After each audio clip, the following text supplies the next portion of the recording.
संभाजीनगरच्या कन्नडमधील नाचनवेल परिसरात मका पिकावर अळीचा प्रादुर्भाव, औषधांच्या फवारणीचाही अळींवर काही परिणाम नाही। कृषी विभागाने मार्गदर्शन करण्याची शेतकऱ्यांची मागणी। नाशिकच्या बाजारात 5000 मेट्रिक टन युरियाचा बफर स्टॉक खतांची तूट भरून काढण्यासाठी जिल्हा परिषद कृषी विभागाचा निर्णय।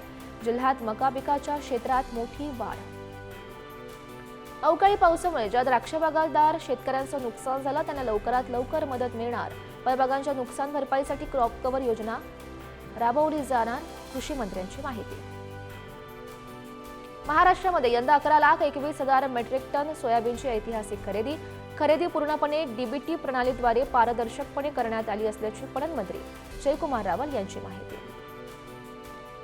वाशिममध्ये पारंपरिक पिकांऐवजी शेतकऱ्यांची हळद शेतीकडे मोठ्या प्रमाणात वाटचाल। जिल्ह्यामध्ये 13,393 हेक्टर क्षेत्रावर हळदीची लागवड।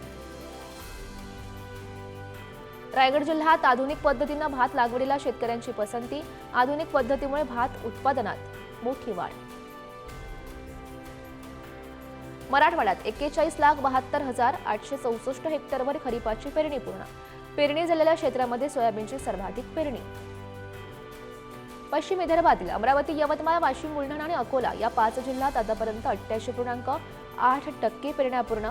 यावर्षी शेतकऱ्यांकडून कापसाची सर्वाधिक लागवड। धुळ्यामध्ये मका पिकांवर लष्करी अळीचा प्रादुर्भाव, उत्पन्नावर परिणाम होणार असल्याने शेतकरी मात्र संकटात।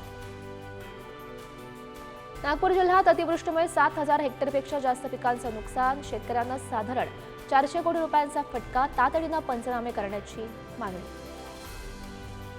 भंडारा जिल्ह्यात 3 दिवस झालेल्या मुसळधार पावसामुळे भाजीपाल्याचं मोठं नुकसान। शेतात पाणी साचल्यानं शेतकरी मात्र संकटात। जालन्यामध्ये पेरूच्या झाडांना मोहर फुटल्यानं पेरू उत्पादक शेतकऱ्यांच्या आशा पल्लवीत। यंदा शेतकऱ्यांना चांगल्या उत्पन्नाची अपेक्षा।